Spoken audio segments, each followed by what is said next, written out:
Check. Good morning, ladies and gentlemen.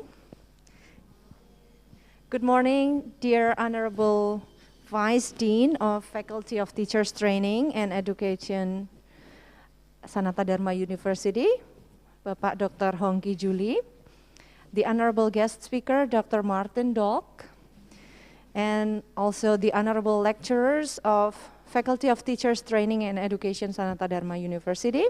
I hope you are doing well today.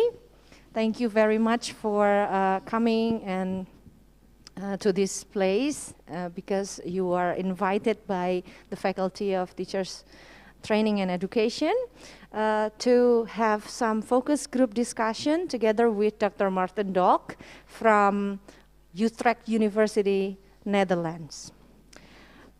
Dr. Maartten Dolk is an expert also in design research, particularly in mathematics field. So today we're going to hear a lot of mathematics.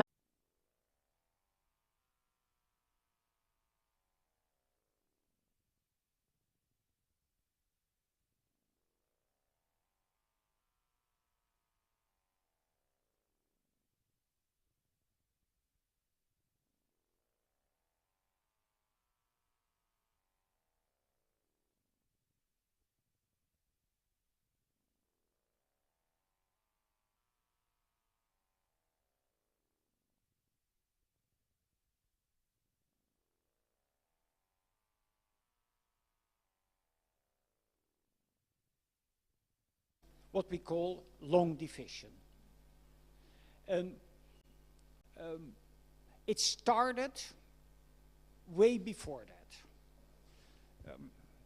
I met one of the lecturers from Banjarmasin in the Netherlands.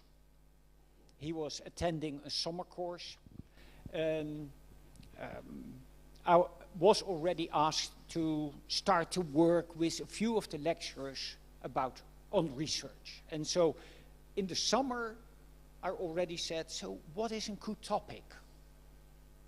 Do you have teachers that could teach that topic? What do the students know? Because if you do design research,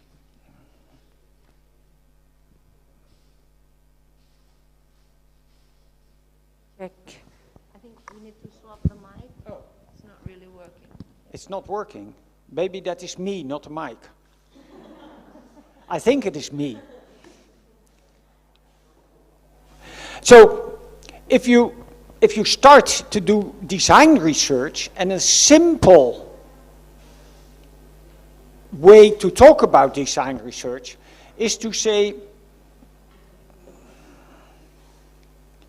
what do I know about the situation? What do I know about the children, where the children are? What do I know about the topic? What do I know about the theories? What do I know about the teacher? You need to know a lot.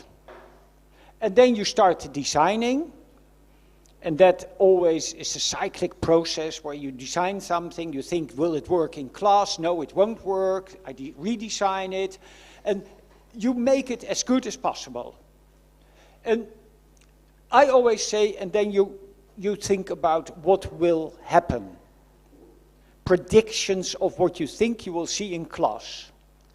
And I definitely say that to students who are doing design research. I say it to teachers, because what often happens is that when you are experimenting in class, you see things are different, you adapt your predictions, you adapt your behavior. And so you are already doing a lot here. And then when you start reflecting and analyzing, you forgot your plans here. So I say, really write down your predictions. What will happen? What will students do? What kind of things will students do wrong? What kind of things will students do right? What different levels of thinking will you see? You do it in class, and it comes back to a reflection. And once you reflected on what happened in class, you know more. You have new knowledge. And based on the new knowledge, you can redesign.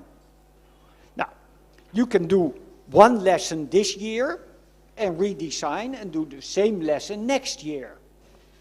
But of course you can also, given where you are with the students, say, then I do this next day. And you make a plan based on what didn't happen. So in this classroom, the teacher said, we would like you to work on long division. Long division, as it is done in Indonesia,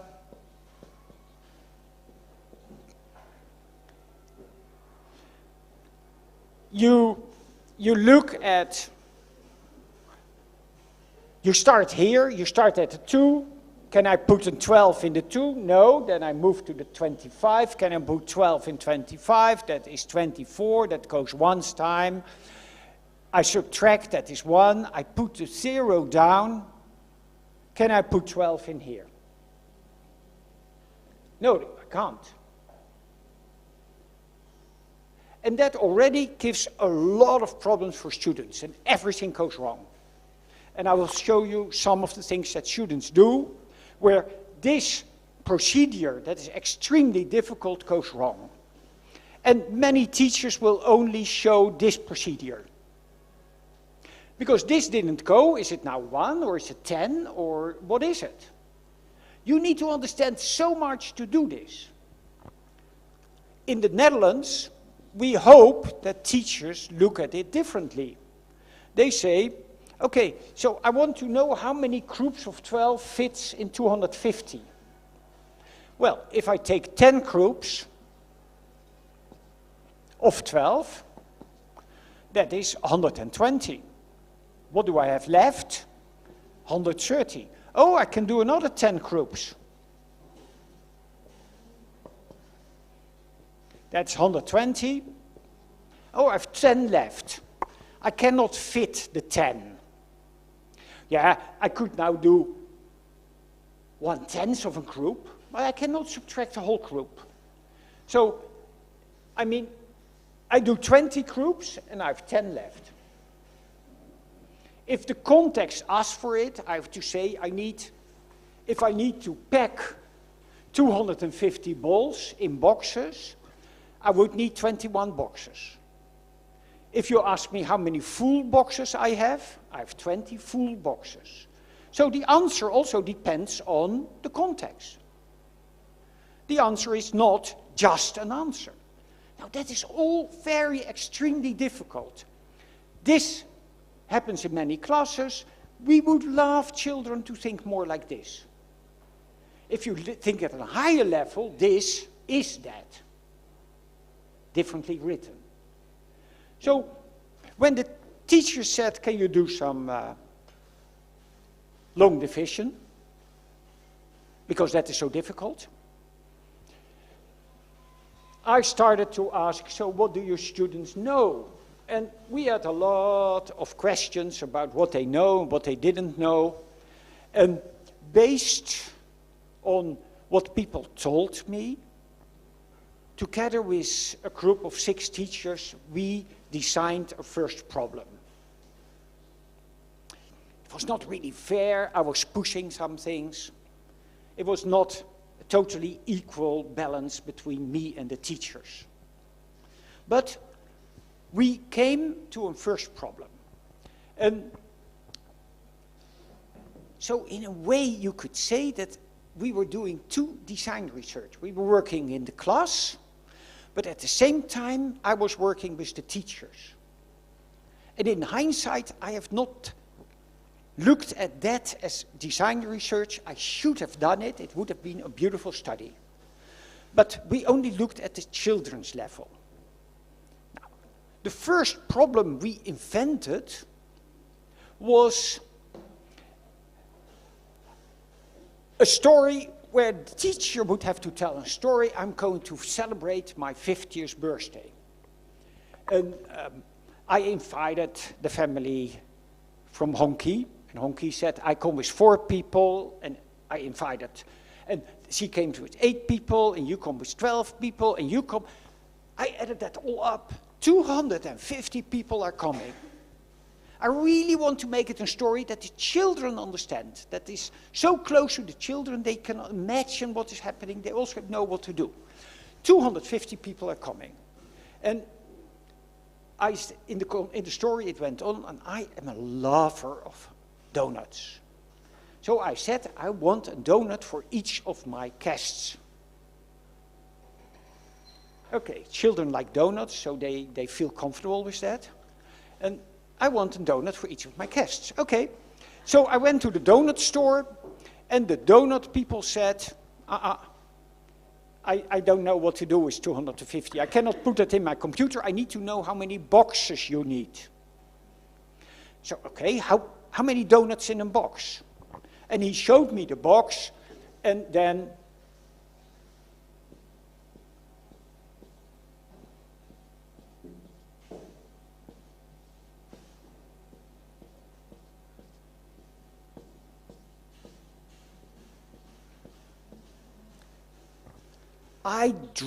I saw this, 12 donuts in a box. 12 donuts in a box. And now I need to know how many donuts. Why do we do this? We had an idea. We said, some children will count.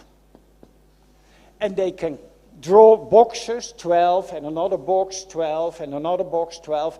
They will count everything up to 250. And then they will say, I have so many boxes. They count one by one.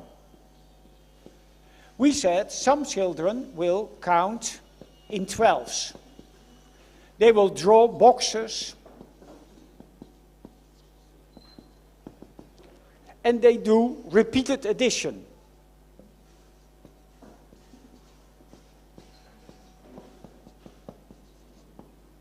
And we said, maybe somebody will multiply. Maybe somebody will start using groups. Or groups of 10.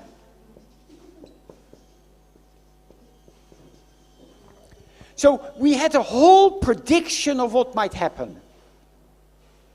And that was crucial to understand what to do next. Now, reality is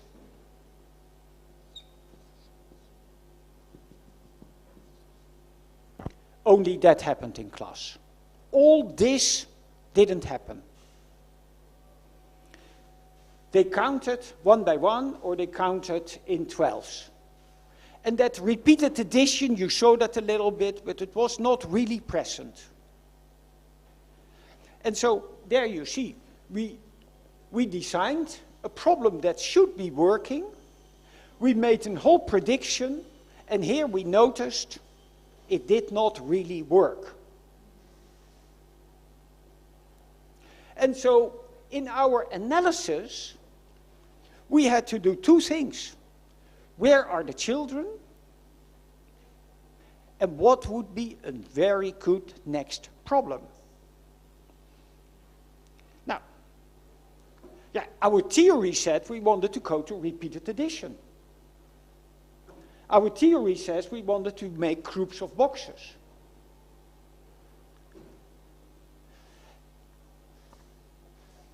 Now, to be honest, in the first problem, the teacher forgot to draw this. He did not give the children support. He only told the story, and he told the story as a school context. He was reading the text.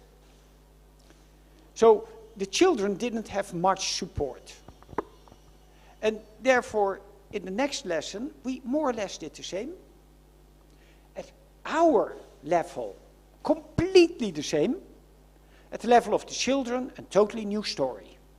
But for us, it was just a second chance to do the same, so that we would see more of this. Because this is where we want to go. And we don't want to tell the children you have to do that. We want that they want to invent it, given the context. So in the next problem,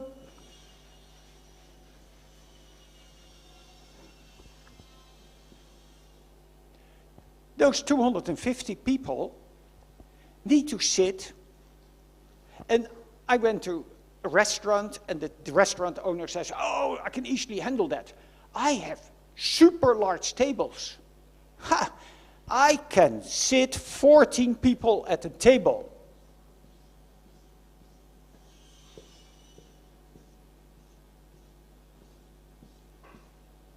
I can have 14 people at a table. So,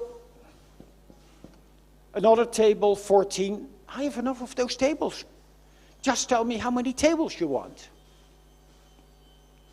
And this time, the teacher did make those drawings on the board.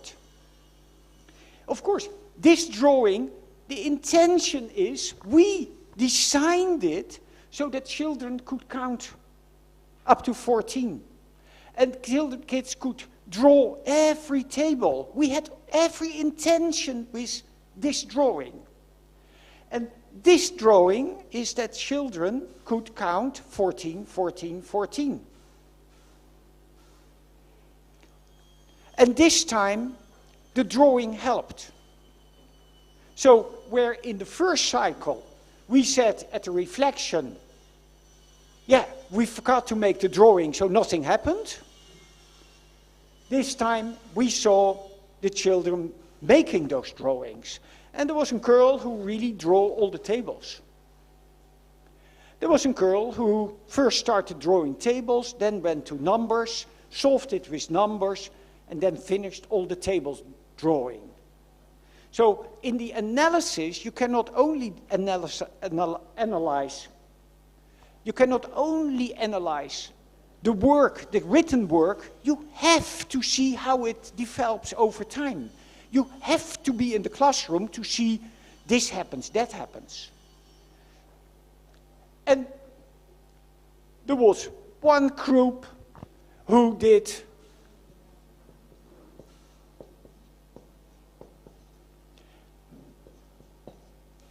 three tables, 42.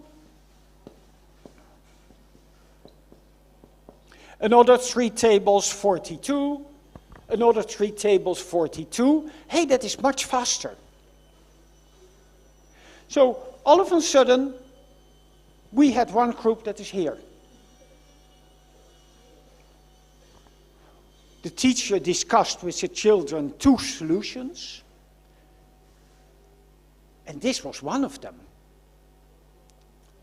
And then we said, but how do we get here? The notion of making groups has been discussed, but how do I get to that they make groups of 10? So we are back to what do we know about the class and how are we designing? We are on the 3rd round. And we came up with another context where that 10 would be very important. And the teacher was getting better in starting to tell stories instead of reading a math problem. The teacher was able to involve students more. A little risky, but the teacher told a story, we are going on a field trip. The whole class yelling. And to prepare for the field trip, I have to order cakes. Even more yelling. And then he started to introduce the problem. The cakes come in a box and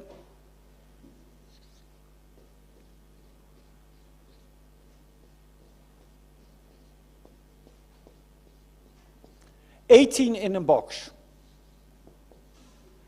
Hey, that's this problem. Precisely this problem.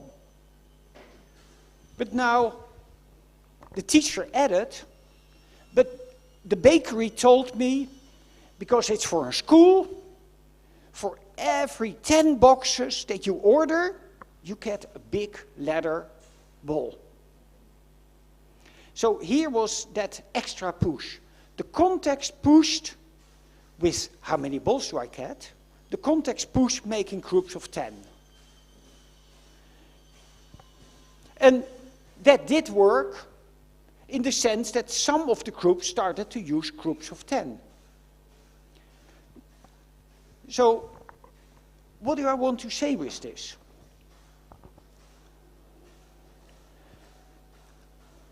Design research is often having a good dream about what you think would be an ideal problem for the class so that children will learn, that something will happen, so that you don't tell them, but they are inventing, they are constructing that piece of knowledge. And once you have that good context, you have to see really in the class experiment whether that works. And you don't have to, you shouldn't tell the students, because that is not what it was about. No, you develop it so that they can develop it. They can construct it. And in our case, we did it wrong, we didn't manage. So the first problem was kind of lost. And in the reflection we said, okay, we have to do it over, but now better. And we used what we learned to create the next lesson. But we could only know what to learn because we had really written out what we wanted children to slowly discover through our context. So the prediction was crucial to lead. It was not a random trying of a lesson and seeing what happened. We had a whole call. We really thought that that would happen. And I see often when students start doing it, that they kind of have a nice context, but the long-term results they don't have yet developed.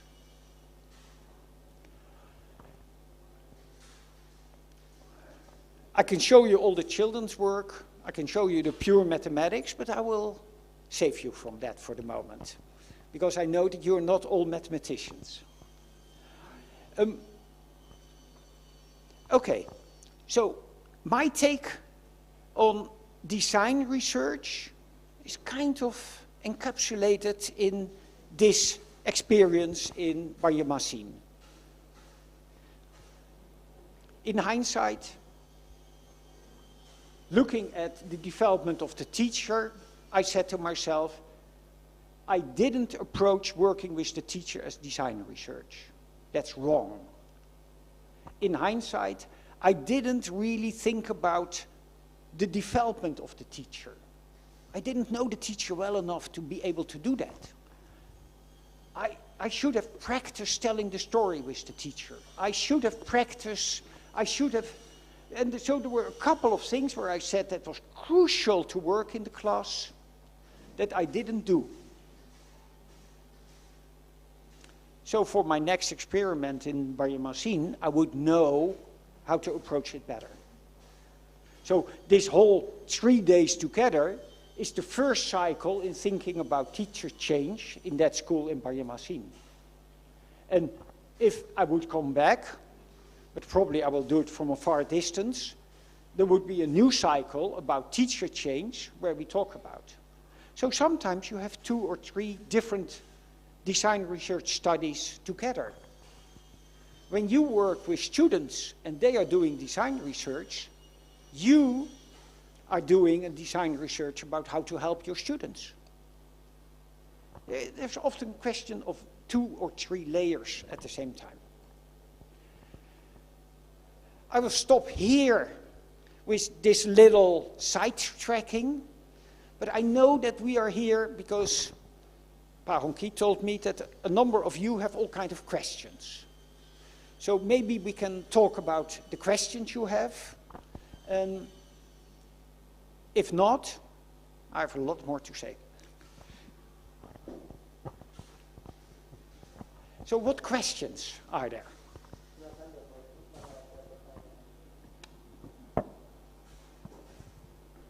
Thank you very much for the presentation. So I think you have presented to us the details of your research where you try to help teachers and also the students to, have a simplified mindset of these long division problems through context. So we have learned that having context is very important in studying mathematics, not only looking at numbers and doing divisions without knowing what it means and how to practically implement it in real life problems. Thank you so much. That would be probably the short summary of the presentation just now. So we will start the discussion session. So silahkan Bapak Ibu, kalau akan bertanya, Bu Eni silahkan.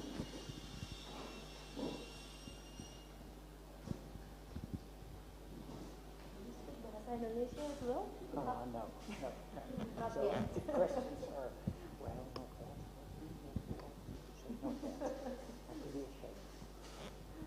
Yeah, thank you very much. While you are explaining that pretty long explanation,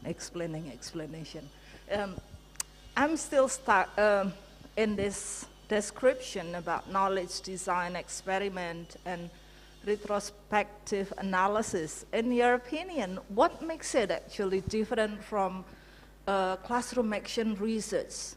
Because when I keep thinking about the idea of retrospective analysis, that one is kind of looking back what is happening in the classroom. So what I have in my mind here is that retrospective analysis is a kind of deep reflection. What do you think? Thank you.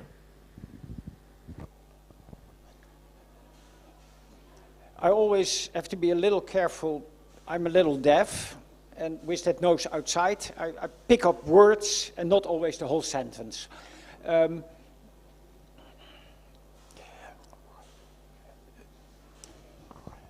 Personally, so before trying to answer your question, personally, I'm never so interested in all the fine-tuned differences between different forms of methodology.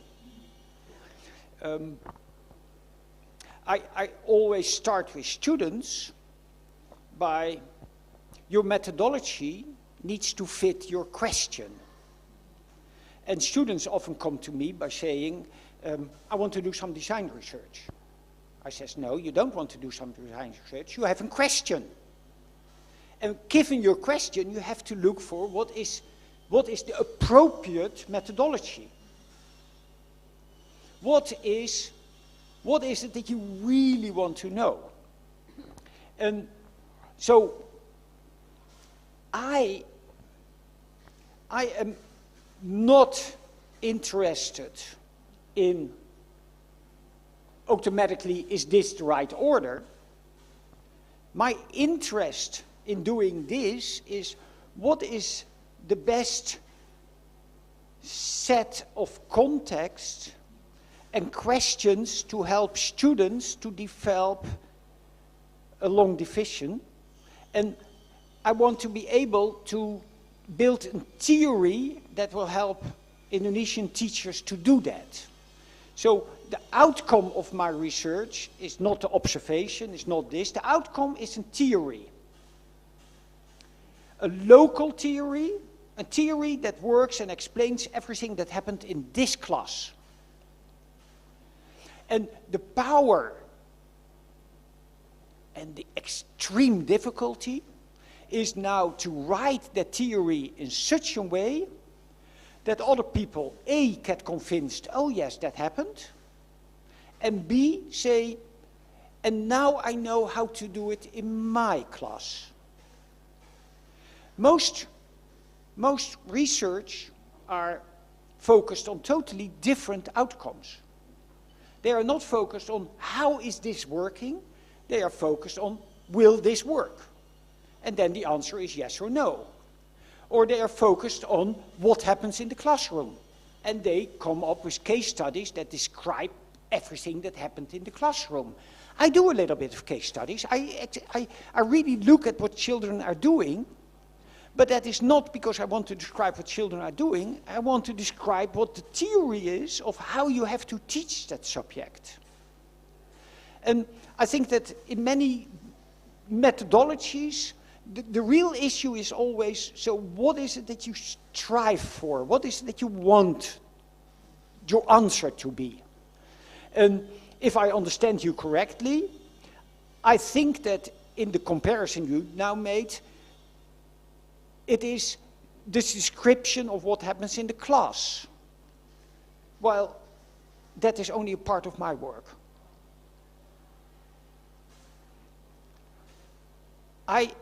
My outcome should be, in the end, a theory of this would be a good approach to do it. Why isn't it a good approach?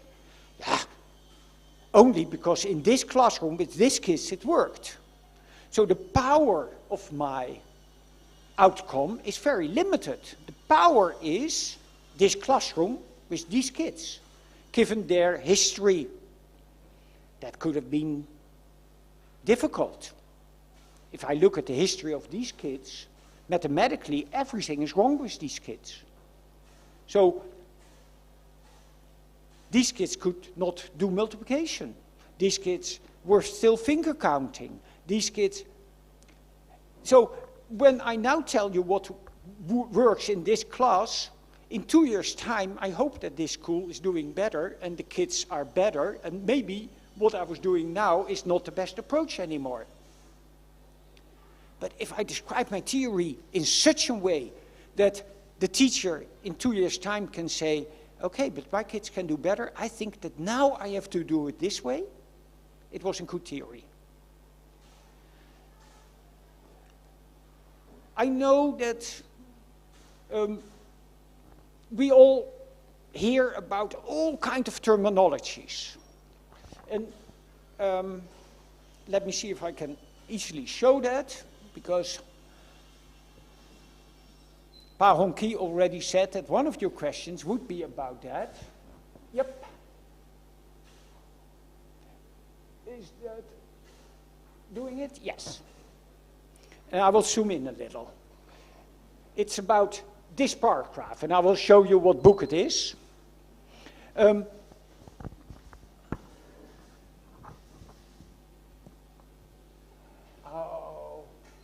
Working two screens is so difficult for me. I don't want that.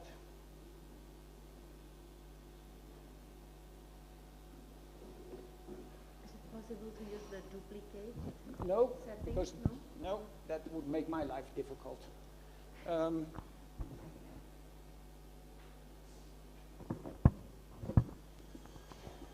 I will read it. Due to its diverse history in various countries, design research is known under various names. Other terms for similar approaches are developmental or development research. Now, Freudenthal, Kuno Gravenmeijer always wrote in the 90s about developmental research. And so it started in the Netherlands as developmental research. And that's a term that has been used by more people. Design experiments or design experimentation. That was terms that was used by Paul Cobb and Jeffrey Comfrey and others. Design-based research. The Design-Based Research Collective, for instance, used that. And so, design research was not seen as a solid methodology till more and more people complained that the methodologies that we were using was not helpful for education. It was not helpful because people would do something and then the end was, yes, it works, but teachers didn't use it because they didn't understand what to do. And there was a need to change the methodology. And so in the 90s, there was a whole struggle. What is a good methodology? How does it work? And as always, new things are invented at many places more or less at the same time. Now, those people were slightly in contact. Kuno Gravenmeijer worked a lot with Paul Kopp in the 90s, and other people, but still, if each group is developing it independently, you get a whole arsenal of names. And that's not doing it, that's not doing it.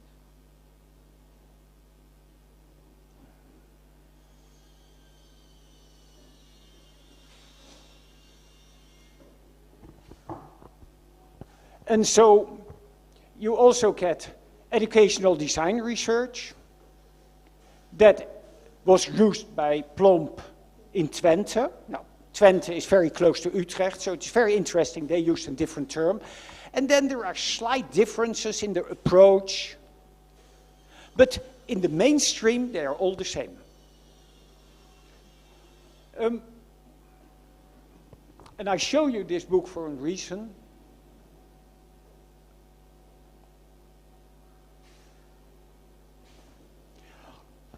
My colleague Arthur Bakker created a book about design research, where several people have been writing about the different teams.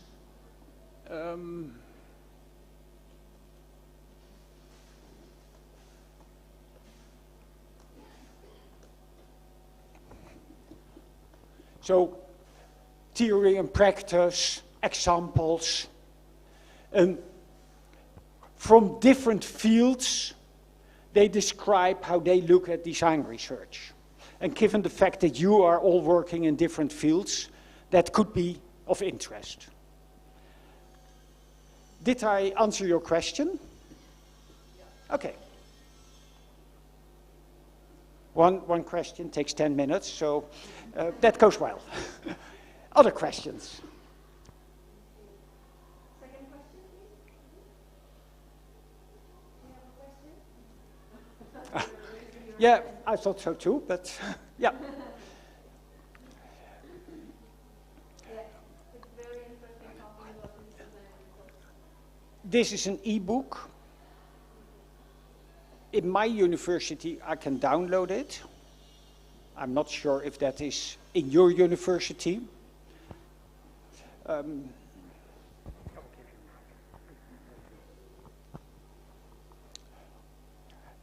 So, who has been doing design research? Who did design research himself, herself? Nobody yet. Okay. Who has students who have done design research? Nobody yet. Okay. So, who of you is doing research? You do research.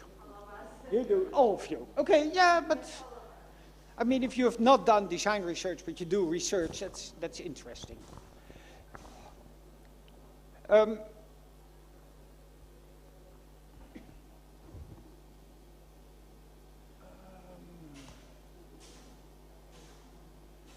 So, now I lose my mouse here. So, this is why I want this way, because there I can talk about. Yeah, sure. So, when there are questions, please ask the questions. But we have 2 hours, and I'm going to use the 2 hours. That is my style. So, this is an image that Marty Simon, of course also a mathematician, used a long time ago. And I always like this image. You try to put things about research and your thinking in an image.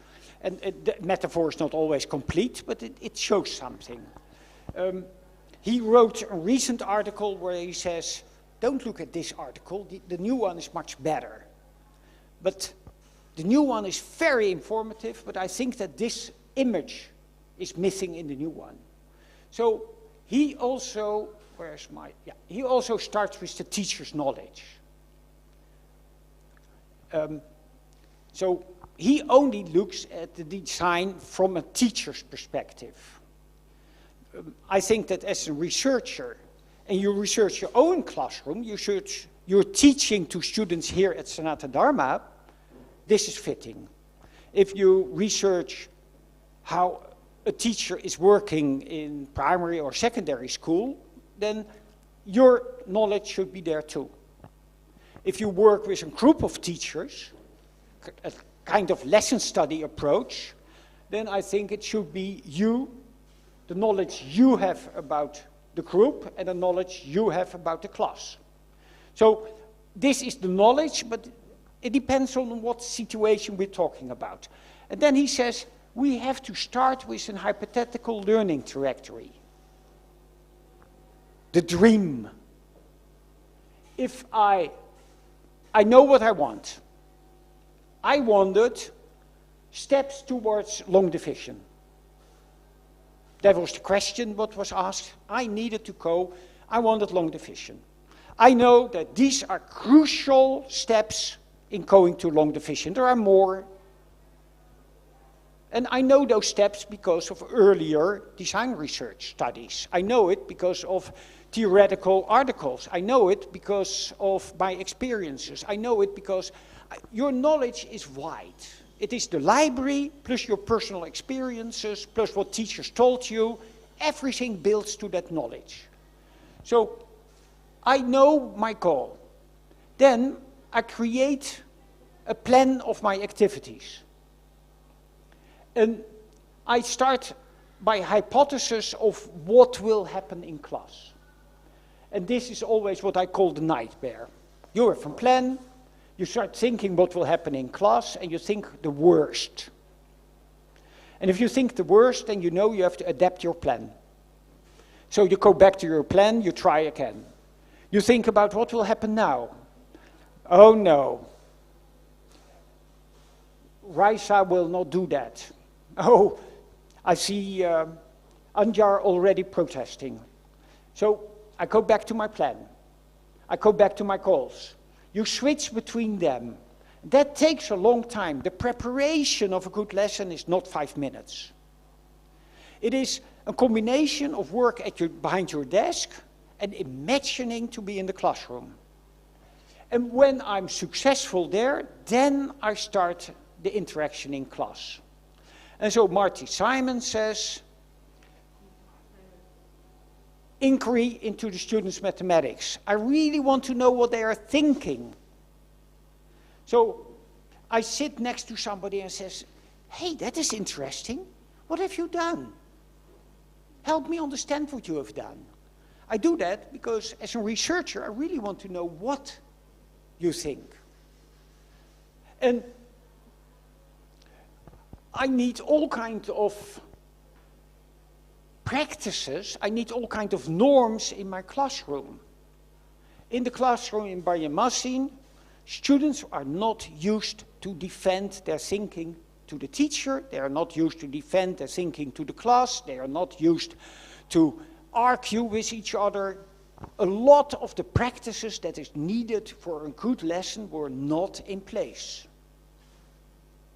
Well, in 3 days you cannot change everything, but if you really want to do a classroom research, you need to know that the practices that you need for your plan are in place. That needs a lot of work in class. In mathematics, we talk about mathematical norms and socio-mathematical norms. The norm in the class should be, it's not about the answer, but it is about your thinking towards the answer. The norm in the classroom should be, when somebody talks, you listen. The norm in the classroom is that a teacher doesn't say if you're right or wrong, the teacher listens to your argument. You know how that goes in mathematics. 7 and 8, 15, yes. The rest of the class stop thinking. And you don't want that. The norm should be 7 and 8, 15. Okay, somebody, what did you have? What did you have? How did you get 15? And I have not said right or wrong. Extremely difficult for teachers. They will not do that. If you ask young students to write a story, usually their story is very corrupted. I went to home, then I went to the shop, then I went to my grandma, then I did this, then I did... There is no excitement in the story. If I'm the one who says it's a boring story, that is not helpful. But I could ask other students, what do you think? How can we make this story more exciting? So the norm is, as a teacher, I don't judge, but as a teacher, I try to stimulate. I try to bring kids to the edge of their abilities, and other kids help. Hey, that is nice, maybe that could help. Shall we rewrite the story? And so, norms in the classroom. What constitutes a good classroom is extremely important. What constitutes mathematics? What constitutes science? What does it mean to be a mathematician? What does it mean to be a speaker of bahasa? Is extremely important. And if we don't know those norms, we cannot do it. And for most teachers, being a teacher of mathematics means I explain and you follow me. To me, the norm is you need to understand it, and I have the difficult task to help you in that. And I have to help at the level where you are. This is extremely difficult. And that change in norms is difficult. So I'm sure that if you are working with bahasa or you're working with science, you have the same issues. The notion what constitutes being a scientist in my subject is extremely important.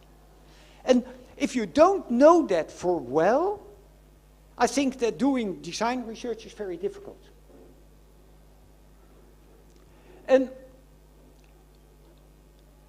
you want in a class that children start to talk to each other. You want that children start to learn from each other. You want that children start to learn, reflect on their own work. So what we do in mathematics, what I do, I have to say, I ask children to solve a problem. And in this class, interestingly, classroom practice, all the children work individually. We allowed them to work in groups. We know it is important to work in groups, but they didn't. You cannot do mathematics by yourself. You learn much more if you work together.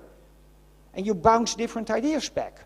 But, so when they were almost finished, we gave them a big poster paper and we said to the group, can you make a poster? And what happens is that scratch paper that is all over the place, you now have to put your thinking on a poster, but the thinking of 4 people. Didn't work well. Usually there were 2 people writing the poster and 2 were doing something else.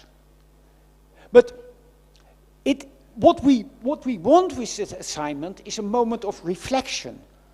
We want that students look back on what they have done and make it better. So I can see that, for instance, if students have to tell a story on paper about something that happened, that they first write a short story and that you then ask them something like, can you put a story on a poster and put 3 arrows and say what you try to reach here? Why is that part of the story important? That forces them to look differently. A PhD student of mine was working on 10, 11, 12-year-old children reading books at their level. And she tried to get students that far that they would ask questions about the text. And that was very difficult. But over the course of time, she managed to change their behavior. She managed to have children write post-its with questions. And she managed to get children to go into the story, understand the story, and go out of the story like, what does this story mean for my life? Extremely important to be able to read. But it takes time. And it all has to do with practices and being able to reflect. And so Marty Simon says you need a lot in your class to even make it happen. If you don't have this in place, design research is extremely difficult. And once you've done that, again, you have more knowledge. So I think that design research is way wider than only the research. The conditions need to be in place. And that means that you have to work with the classes. And I think that a good start for design research might be your own work here, where you and a colleague try to think about what do I do with my students and how can I change their behavior in that they start to interact, that they start to ask questions, that they start, etc.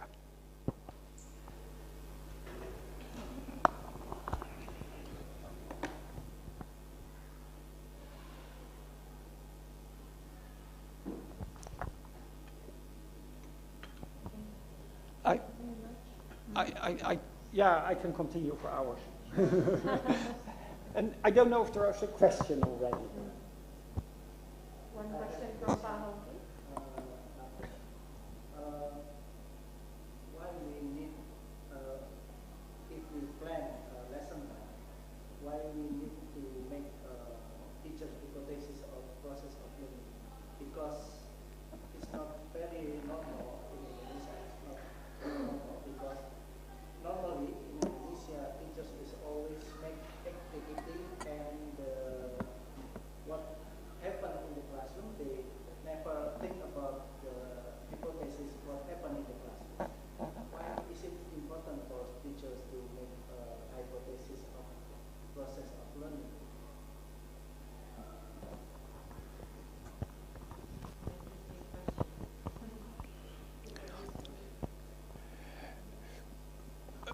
A few years ago I was young, and I wanted to become a teacher, and the assignment I got from my supervisor was to make a lesson plan. And so what did I do? I more or less said, I do assignment 1, 2, 3, and 4. But then again, I had to fill it out. So I was only thinking about what I do. My plan never included students. And I think the first year of teaching, I failed quite well. I failed. I was not a good teacher. I think that most of us, the first year of our teaching, if we look back at that, we say, well, did I do that? I think that a part of that was that I was so concerned with myself that I could not even see my students. And now, more and more, when I work with young kids in class, I have a whole theory about what needs to happen. That theory, of course, helps me to see what children are doing. And when I see what children are doing, I more or less know where the mistakes are that I made. The mistakes in the lesson, the things that didn't work. And where maybe as a young teacher I said to myself, if you don't understand it, it's your problem. You're stupid. Go home. Now, I think, if you don't understand it, it is my problem. I have the wrong text, I have the wrong example, I have the wrong this. How can I change that? I don't blame myself, but I deeply think, how do I do it? How can I do it differently? Now, how do I get to that point? By being able to see what happens in the classroom, by noticing, by observing. But you don't observe if you don't know what to expect. If I think that all my children will start using multiplication, if I deeply think all my children will start using multiplication, I immediately see that she is using her fingers.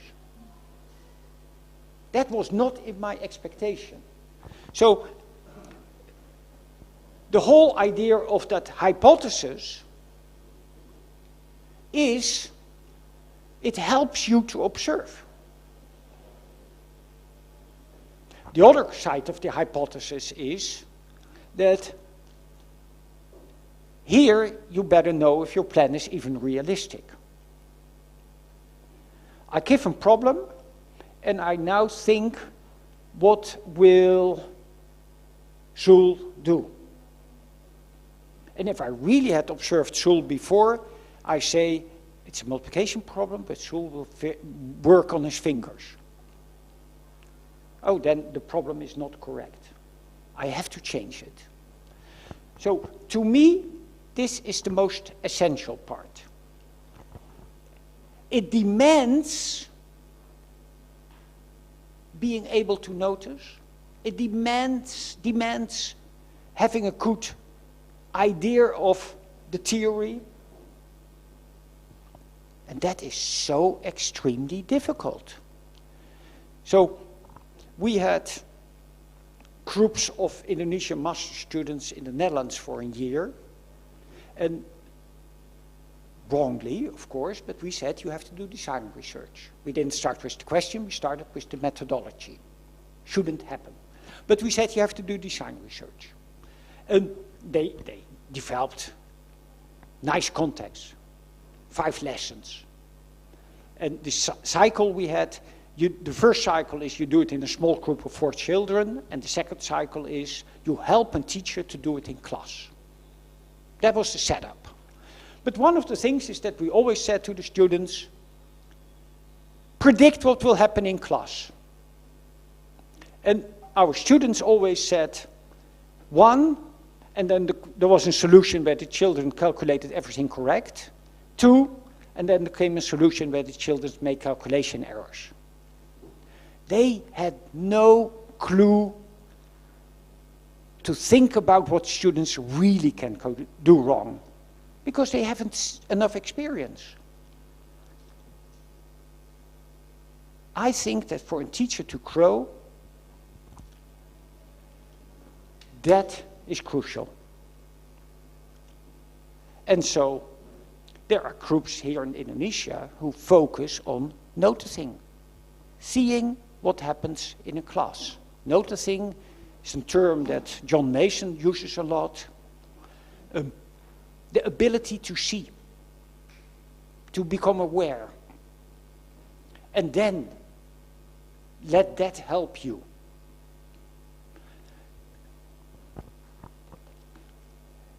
And that drives your questions. So when students are reading books and you ask them, write down things that questions you have, things you want to know.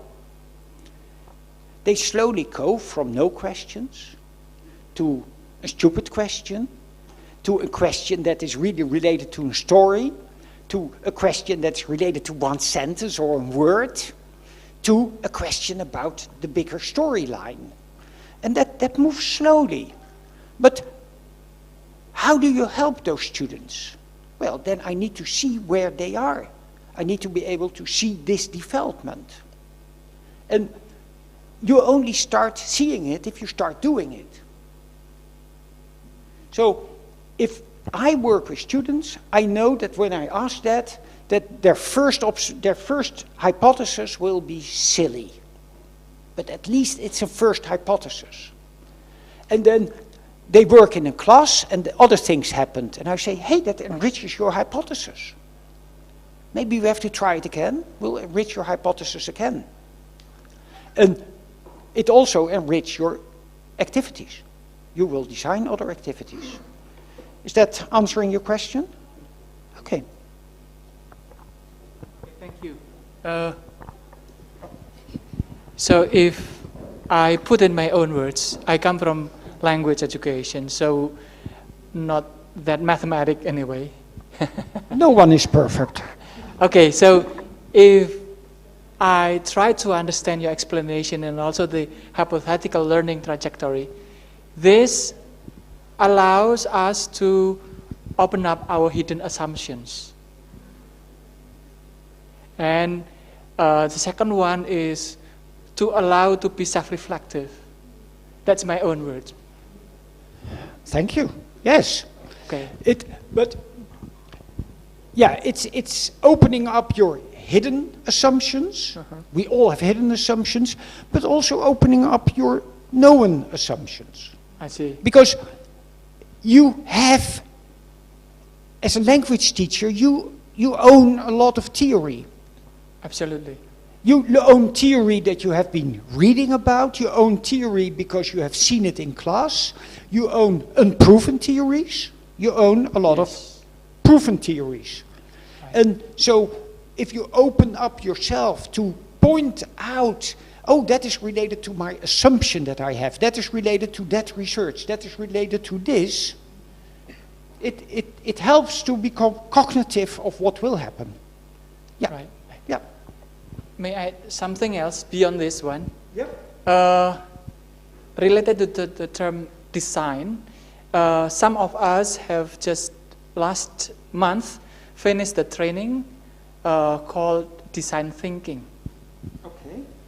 I just briefly read the idea from design research, and there should be, it looks to me there are some commonalities, some similarities in some ways, but my question is, how close or how distant are these two terms anyway? I'm not able to answer that because I'm not familiar enough with what you call design thinking. Design thinking. I see. So it would be nicer if you maybe say something about what you think the commonalities are. And I think that you say some of us, so there are people here who've been there too. I think that would be a nice discussion. Okay. So we received the training from National Institutes of Education, and design thinking has come from the realization that our world has become more and more complicated, and especially design thinking has come from entrepreneurial background. So in order to solve wicked problems, highly complex and unclear problems, very complicated ones, the only thing that best fits to solving problem is the ability to empathize, to learn, collaborate with other people from different disciplinary orientations. And this is the very simple way to put the concept of design thinking comes from the solving problems that become too complex. So we need to collaborate with each other. And why is it called design thinking? That's a good question. Okay, some others may join us also to respond to this anyway. Because a lot of things we live in our manufactured life. This room is a product of design. The air, the breeze is a product of design. Our curriculum is part of the design. Design can be good, can be bad. So if I understood well, then the concept of design thinking is to allow innovation to solve problems involving other people from different disciplinary orientations. So design thinking is thinking how to design things in a collaborative way.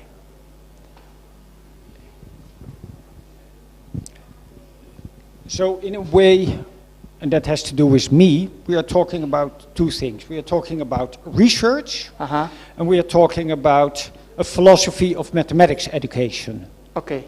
And what you talk about, the way you talk about design thinking, comes close to my philosophy of mathematics education. Ah, I see.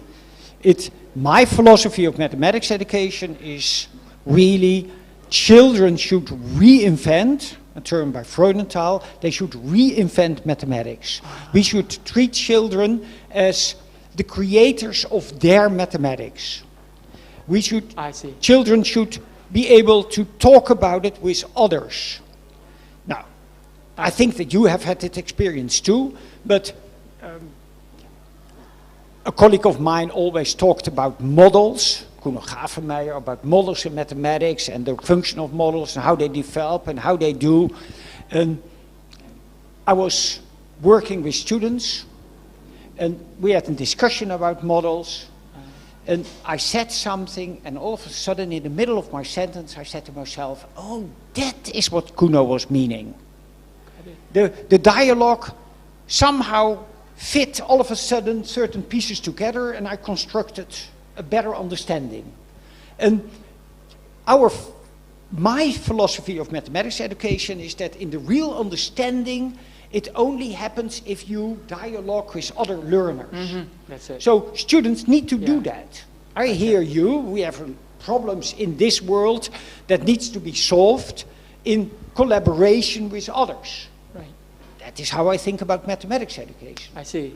But design research is in that sense different, that it is not automatically mathematics education, but it is about what is the theory of how you work with children in that class and why will that work? Okay. And the philosophy of mathematics is underlying as one of the grounding conditions to see how to work in that classroom. I see. I think it's possible to do a design research study with a back to the basic philosophy. A philosophy where it is that the teacher has to perfectly explain how to do it. Mm-hmm. I think that is possible. I would not do it. So, I think the commonalities that I hear is mainly to the philosophy. Right, that's true. Yeah. Thank you. And I'm sure that in your case, there is a philosophy of teaching language. I don't know if you teach Bahasa or Bahasa. Yeah. I teach English. English. So there's definitely in the United States a whole discussion and a philosophy about teaching English as a second language. And that, of course, is teaching English as a second language in an English culture. What is different than teaching English as a second language in an Indonesian culture? Foreign language. Yeah, you do it as a foreign language. They do it, but in that case it is for kids who come out of a Spanish-speaking country, English is also a foreign language. But they play with English-speaking kids, etc. So there are philosophies. But then you still have the question, what is your goal? My goal is that my students start to talk in English, or they understand songs in English, or they can write a poem in English, or they know the English grammar. I don't know what your goal is, but one of those goals. And then the question is, what kind of activities can I do to make that happen? Now, listening to songs is maybe easier than understanding the grammar. I have spoken English so often in my life that I kind of do it correct. Not completely, and people, English mother tongue people, immediately hear that English is not my main tongue. But I don't know anything about the English grammar. I cannot tell you the rules, because I've learned it by doing. Now, there must be in philosophy, there must be in theory, whether that is good or not. bet that theory, you can design your lessons and you can try to see if it works or not.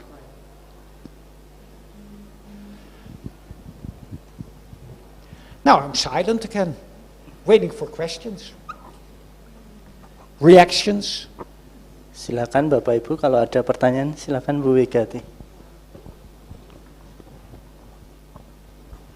Thank you. I will continue Pak Hongki question about teachers' hypothesis of process of learning. You mentioned that it is essential for us because it will notice us what is happen in our class. But my question is, how we or what is the base to create teachers' hypothesis? I mean, because here the case, I'm from economic education. So in my previous research, we usually use quantitative research, and then we usually have a hypothesis, but usually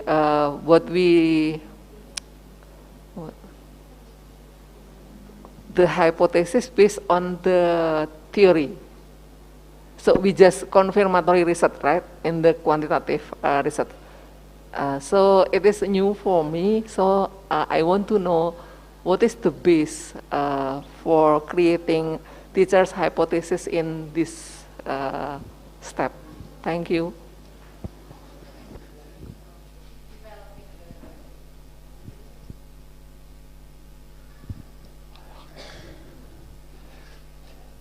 I'm just thinking about economics, but I'm not sure I can come up with examples there. As a researcher, our hypotheses were often of the nature, is methodology A better than methodology B? And then we created control groups and a lot of statistics. When we did more interviews or we did questionnaires, in many cases we didn't have an hypothesis, we just looked at the, but sometimes you had questionnaires where you had groups together, and again a lot of statistics behind it, because you wanted to know if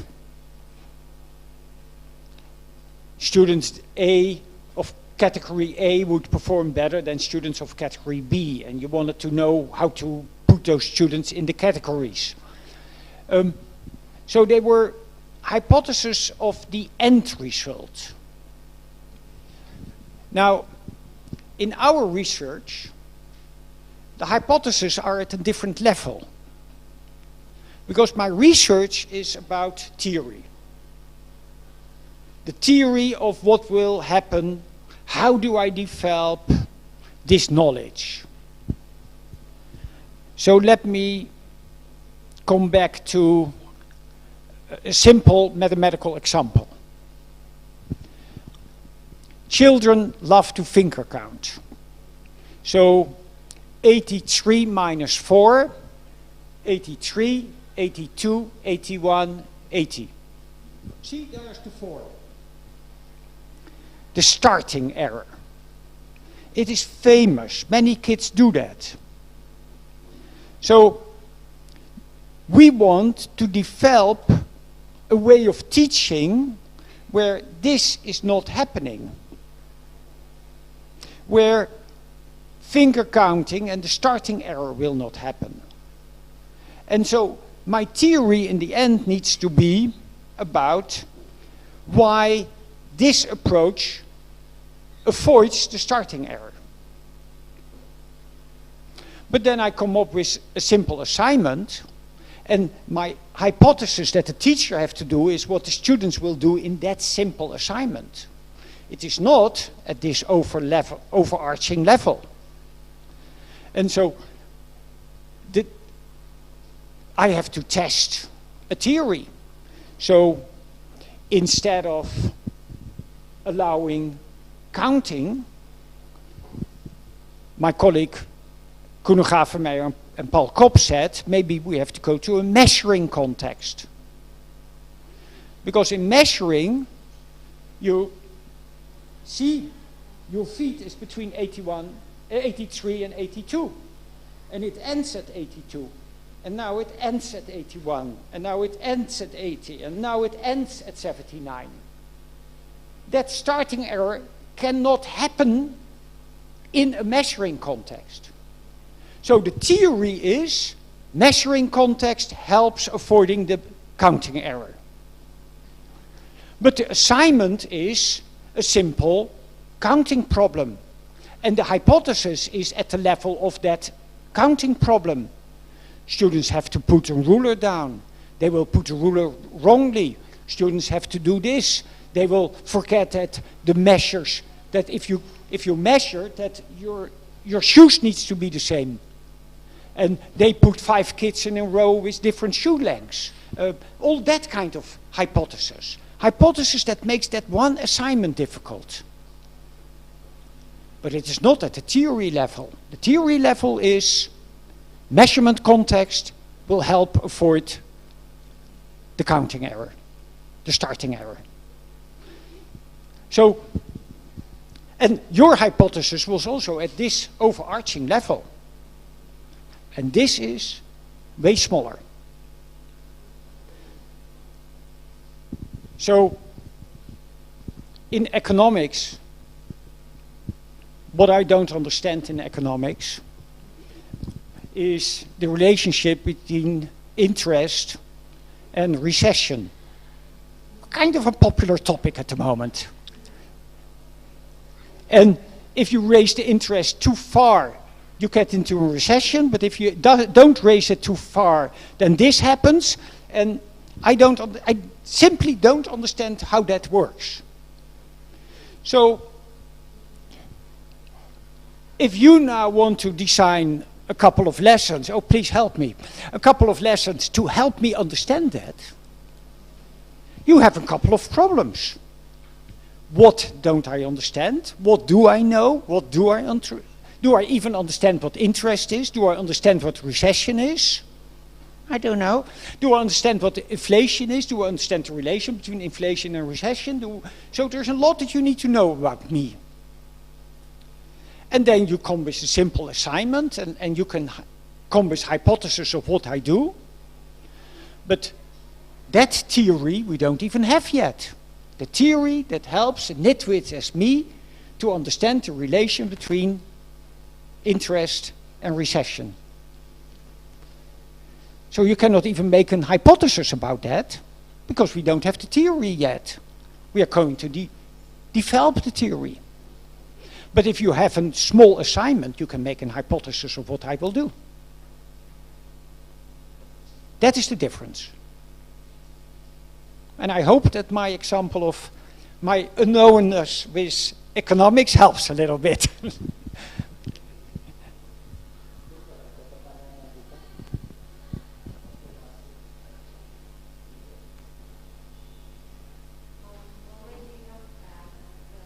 One point related to still talking about this hypothesis, because I happen to know some of my fellows in the faculty of education, yeah, like one of them is Miss Mega Wulandari over here.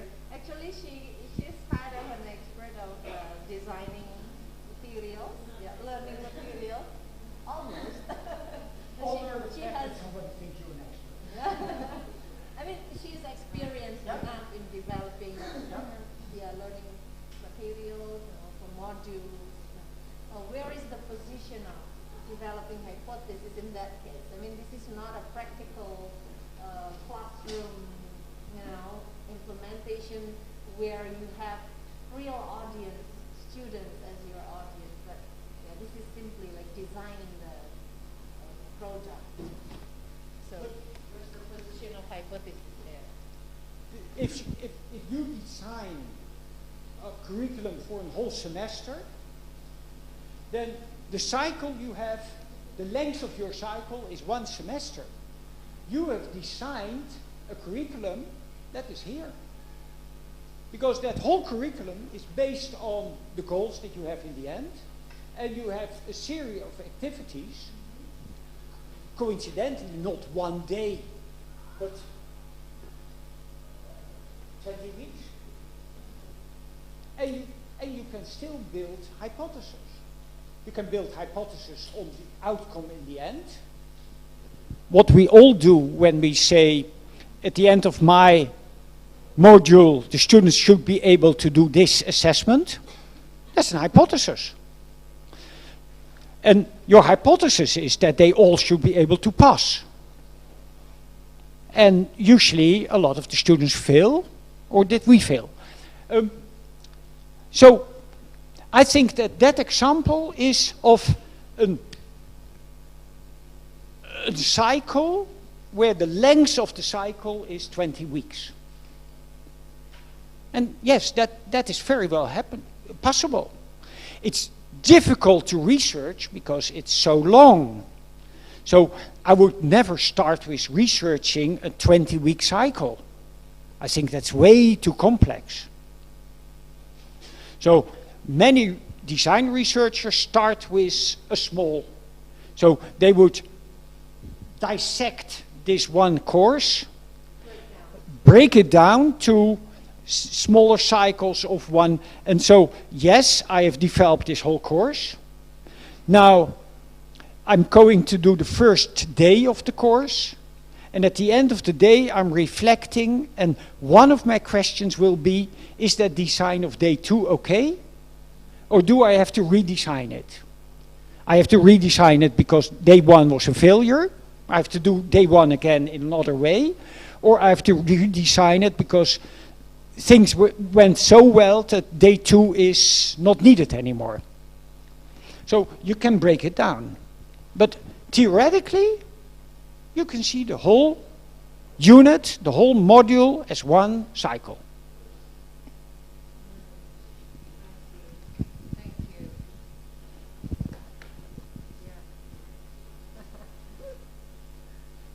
So we can say that the objectives are actually the hypothesis, the lesson objectives. No. Well, yes, you can say but the hypotheses to me are not so much the objectives as how students respond to those objectives.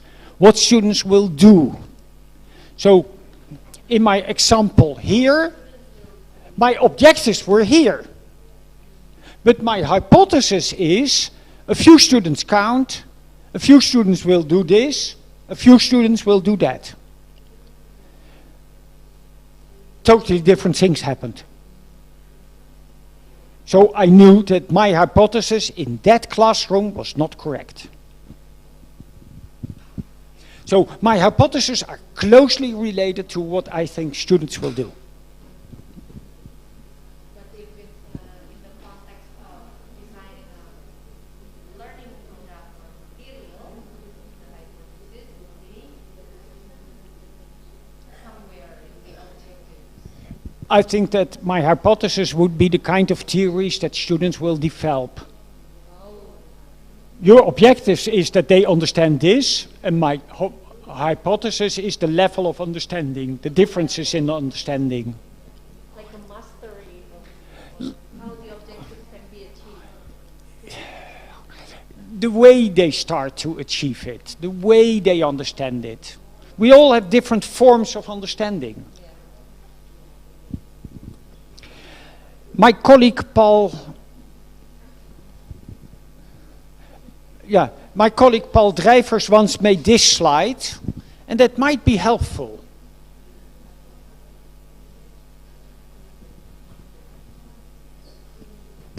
There's a question from... I'm talking, so I waited a minute. There's a question? There's actually one question from one audience watching on YouTube, because we are live on YouTube. And the question is from Pak Heru.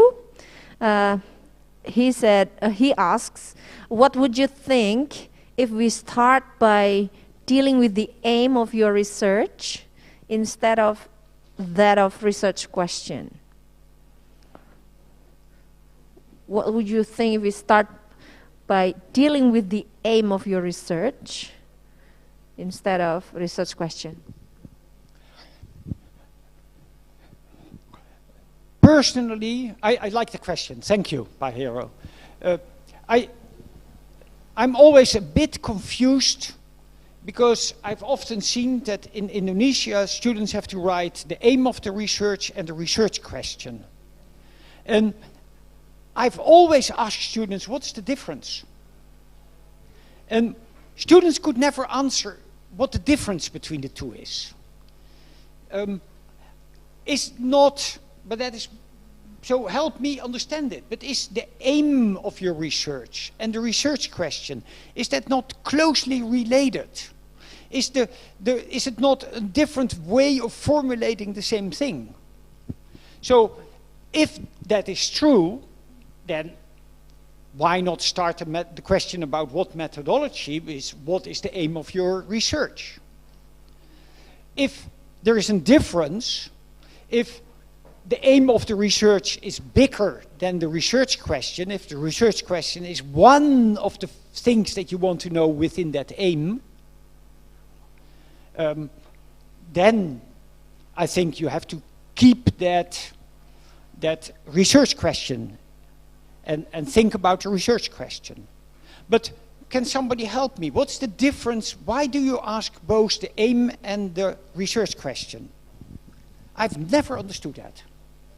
I'm so thankful for Pahero to ask this question because that helps me. Anybody can tell me the difference?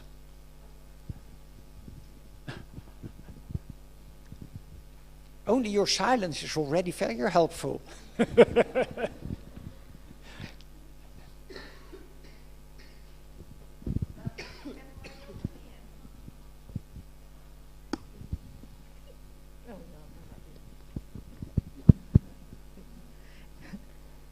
In my opinion, actually the research question is that the question so that we are able to proceed the research to obtain the aim of the research. So actually there should be in line. I mean, like the research question should be directed to the achievement of the research objectives or research aims. So when you have the question, what is the difference? Yeah, the question should be formulated in the form of questions so that when we answer the questions, it is directed to the research objectives. Thank you. But now you're not done with me. So, can you give me an example of a research aim and a research question? Let's say if the objective, this is what I'm thinking about. So if the objective is to design, the question, so evaluation or the measurement of, let's say how to develop a set of tests which is valid and reliable. So the objective is to develop a set of tests which is valid and reliable. Then the research question should be what step to follow so that we are able to develop a set of tests which is valid and reliable, something like that. So if the question is answered, then the objective is achieved. Hopefully I explain it clearly. Well, if the question how to do it is answered, you don't yet have your tests. No, not but the yet. aim was to develop tests, Yeah. and I first want to know all the conditions to be able to do that. And then there should be not only one question. So let's say what to do, and then how you are going to do that, or what questions you are developing so that you're able to get the set of tests which is valid and reliable, something like that. Yeah. I find it myself difficult how to explain it in English because what? But that means indeed that the aim is larger. My aim, I try. my aim is to improve mathematics education in this school in Yogyakarta. Mm-hmm. Can that be my aim? That one is too wide. I know. Yeah. Maybe I did that deliberately. Yeah. So in this case, the aim in the research question should be measurable and observable. Okay. In this case, so that when it is answered, it can be seen that it is really achieved, something like that. It's quite difficult to really get it. So the only thing I can say to this question, to me, is that if they are very close together, I think that the aim is indeed can also define or will define the methodology you have to use. But if it is more separate, our aim is to develop a set of tests. And now my question is, what are the criteria that the test needs to fulfill to be valid? Then the question will not answer the aim yet, because the question will tell me what needs to be done and the aim still needs to be worked on. Then I think that the question should be the focus for the choice of methodology. I don't know if Pahiro answered that is an answer to his question, but that's what I can say at the moment. Are there more questions from people outside? Not yet. Not yet. For now. Okay. Then we can continue with... So, we talked earlier about differences in research. And my colleague Paul Drijvers made this slide, and I stole it from him, where he says, if you look at kinds of research, you have research that you can distinguish in the amount of influence that the results will have, and in the degree of closeness.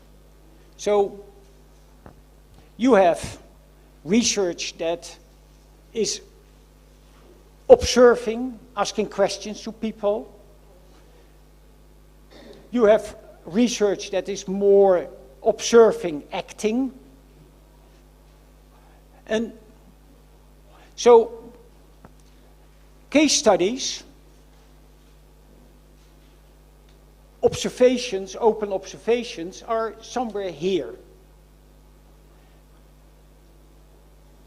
Stimulated recall interviews, personally I always doubt whether that is really working. Design experiments, action research are more here. But the experiments of surveys are in the top. Because in a survey you have no influence. You just know how people think, but you don't change anything. In an experiment, you change things, but you are far away from what really happens. And so there are all these different types of research where every time, and then I come back to my question, but maybe the aim, every time I look at my question, I still need to say, where do I belong? Where is what I will want to do?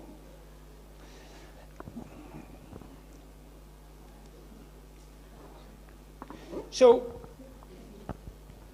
why design research? Why do I want to do design research? Now,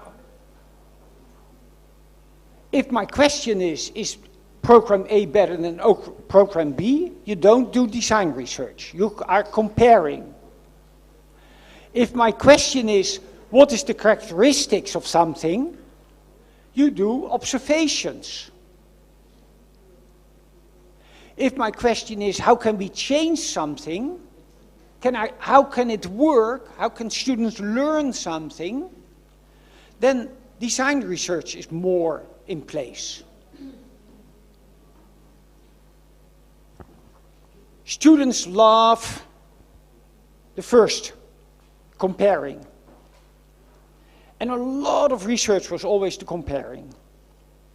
And the problem is that in the end, the answer is yes, B is better. And in reality, we don't know much. And important there was that if A of B is better, you need to be able to generalize as wide as possible. Not just school in Yogyakarta, not just all schools in Yogyakarta, not just all schools on Java. It also needs to be good somewhere on the top of Sulawesi. And the further you went away from the characteristics of your learners, the general the theory became, and the less information we got. And in design research, we try to go much slower, but smaller. So in design research, you know it is good in this school in Yogyakarta, but the theory might help in that school in Yogyakarta. But they might have to change things. And in Sulawesi, it might be totally different. Now, in mathematics, you often have contexts that are very local. A context in mathematics could be good in a small part of Indonesia, but not in others. And an example that I always use is that in the United States, we have a context where somebody needs to cook a turkey, and then they read in the cookbook that a pound of turkey, a pound of bird, the cookbook says, takes 15 minutes. How long would you cook a 24-pound turkey? And the thing is that in the United States, you put a turkey in the oven, while many people here would pluck the turkey apart and do each of the parts. So in the United States, you need 24 times 15 minutes, and here you need probably 1 times 15 minutes. The cooking is so different that it doesn't work. Now, that is one example. But if you look at other things, the experience of children are different. My students gave me the impression that students in here think way more if they need directions in, and now I'm not sure if I say it right, they think way more in north, south. They think more in directions of north, south, towards the sun, away from the sun. That would not be the way Dutch children think. So in certain problems, you need to know what your students think to need to know how to adapt. Design research is very local. I stop again. See if there are questions. Yes. So design research is very local, yeah. Customized based on the needs of a group of audience, yeah, if I may sum. Okay. Any other questions from audience in this room, please? Yeah, we still have a couple of minutes, like 15 more minutes, yeah? We still have 15 minutes, yes, Bu Igati? Is the mic, the other mic still there, or? Yeah, thank you. A simple question. What is the criteria a good design research? What's the criteria of a good design research? Yes.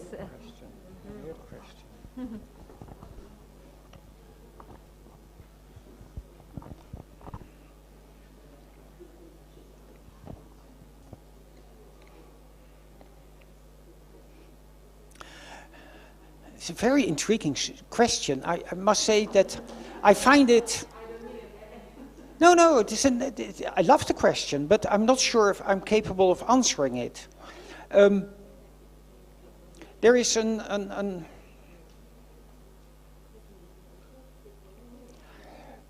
I think that to me the criteria of a design research is that the story a student writes, in the end, that the story is so understandable that I kind of see what happened in the classroom, that I kind of understand why, as a researcher, she or he draw those conclusions, that I kind of can see how I would use that theory.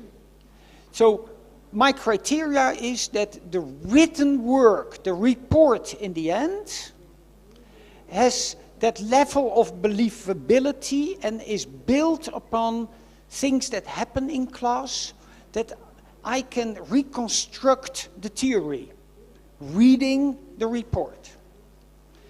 Now, that asks a lot. It asks for being able to look into the classroom, to be able to see what are crucial paradigmatic moments in the work of students that tells the story of the change in what students do.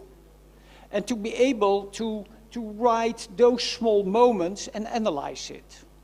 So I mentioned the name Maartten Simon before, and in one of those later articles, he is working with one student. And N is 1, hardly ever accepted in research, is it? N is 1 is unbelievable. But he works with the student, and he tells why he designs this problem. Then he has a few anecdotes about what the student is doing. There is a dialogue, and there is some conversation about what the student really is doing, and he analyzes what the effect was and why he goes to the next assignment, why he designs that. And so, why is that a good study? Because that story is so understandable. I can see that happen if I interview a student. And to me, that is the criterion. That makes it kind of personal. That makes it also, for a reviewer, extremely difficult. So I notice that the first thing I do when I read a story like this is, can I even understand it? And my second notion is, do I even believe it? And so my criteria are there. There are all kinds of in-between criteria that, yeah, if you design something, I need to understand why you design it. If you just put a new assignment down and you don't explain to me why you designed it, that's a problem. I need to see that continuation. So, take me by the hand and tell me the story of your development. And that is one of the hardest things that students will encounter, because it's extremely difficult to do. Often the students are still so not aware of what happened, that taking that distance and looking back at the development and being able to write it down, and then your Indonesian students have to write it in English. In English. So difficult. So that's what I can say at the moment. When I'm asked to read an article that is sent to a mathematics journal that, for instance, is published through Palembang, I start reading the story, and my first question is just, do I understand it? And understanding is all those transitions. Understanding is that dialogue that is there really explains why the choices are made. And a lot of those stories I don't understand. And I think that means that we have to help students to tell that story. That's a lot of bahasa, English. That's all I can say. I don't know if that helps. Yeah.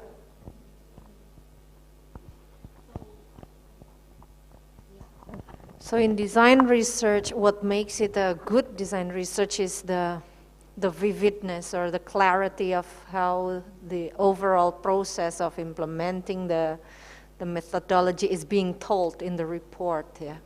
That is what I look at. Yeah. Okay.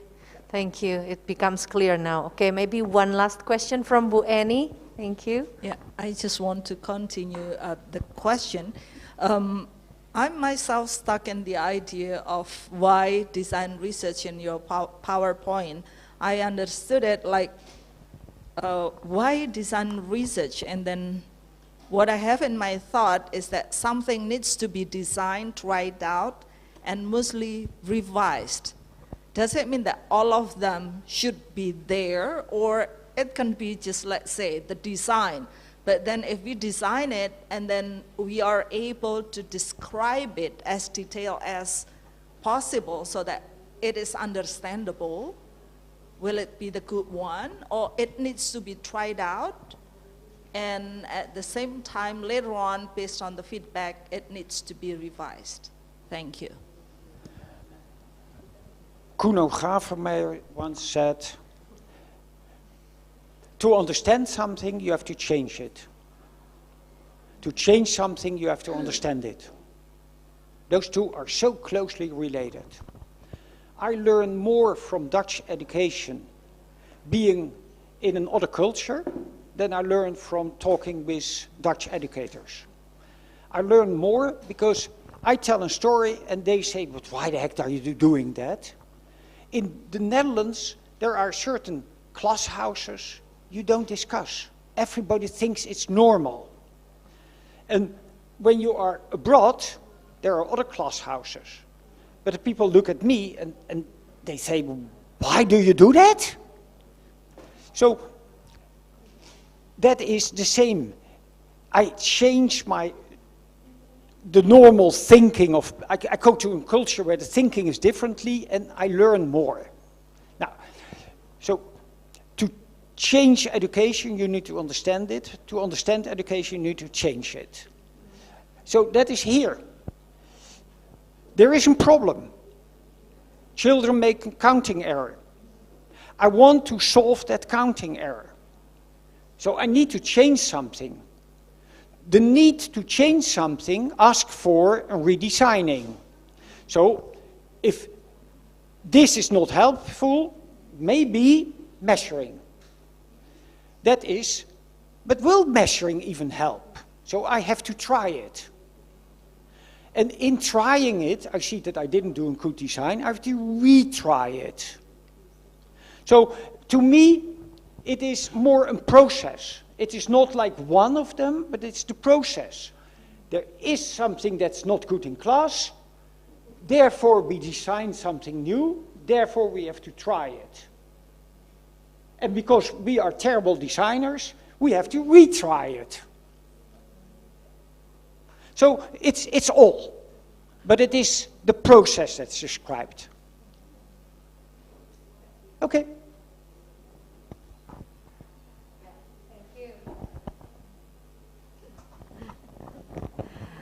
Right.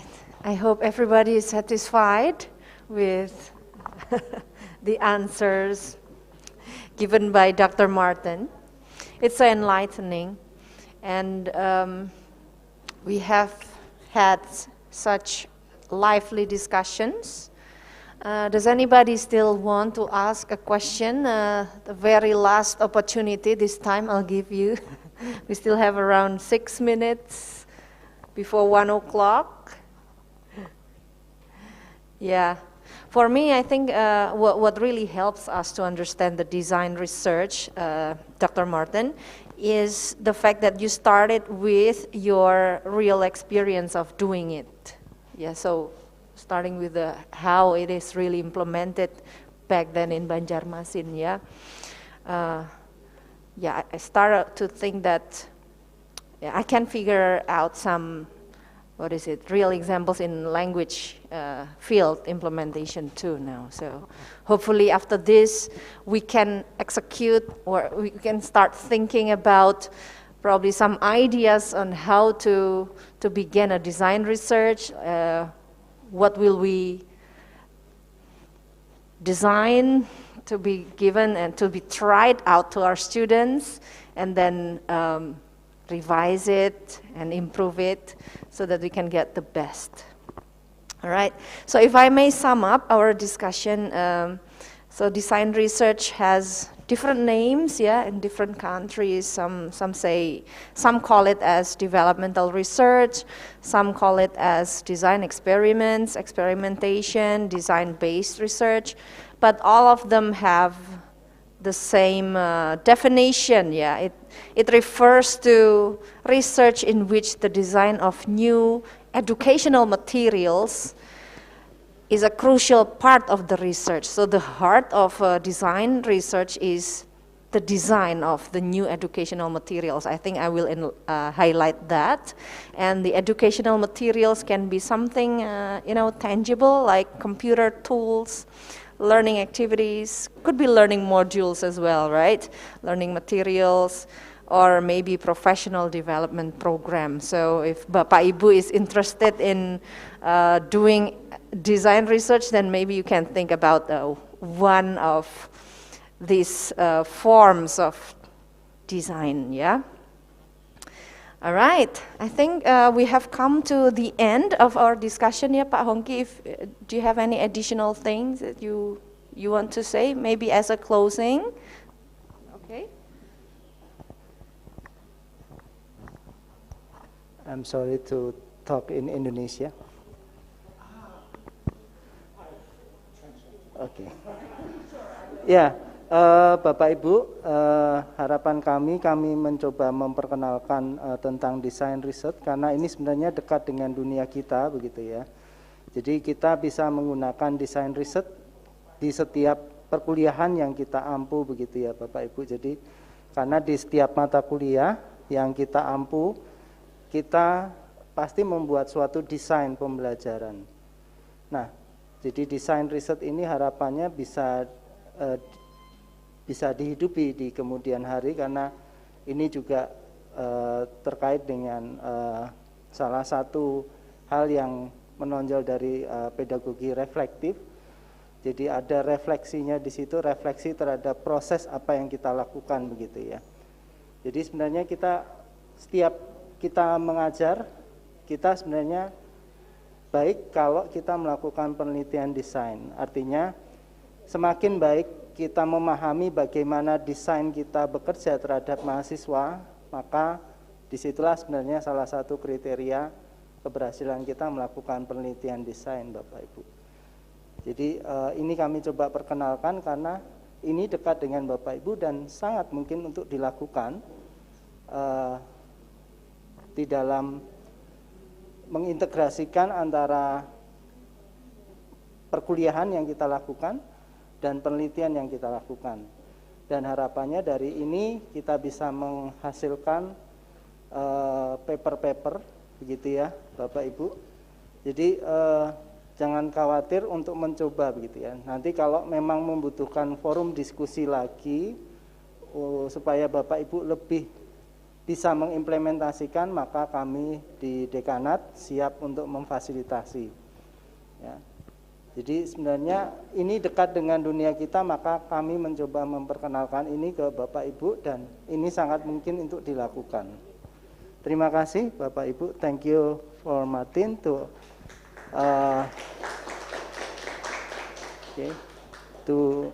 here discuss with us about design research.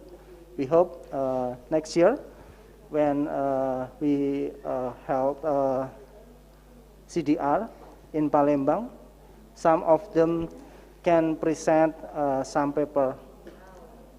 We hope, yeah.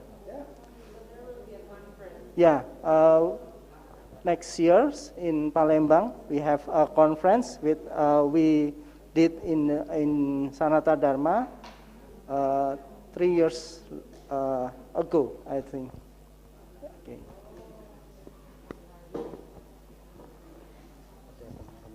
Dari Bu Cornel ke Maartten. Oh yeah, okay. Thank you very much, Pak Hongki, for the closing statement. But before we end this FGD, this session, there will be a small ceremonial where Ibu Cornel will give some appreciation, yeah, token of appreciation to Dr. Maartten. So please, Ibu Cornel.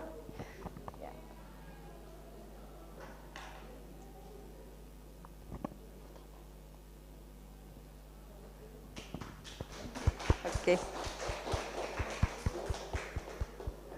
One more for the photo taking. Yeah. Thank you very much. We hope you like you like it. Maybe it's a you think you know what's in it. Okay. Let's see if your guess is correct. You may unwrap it. I guess batik. Oh, batik. Yes. Yes. It's a batik. You want to try it now? Okay. Yes.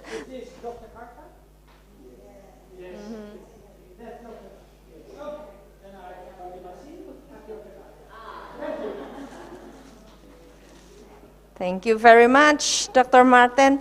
So, Bapak Ibu, ladies and gentlemen, this is the end of our session today. Thank you very much for your active participation and your attendance to this meeting, and see you again in some other opportunities. Thank you. See you. Yeah.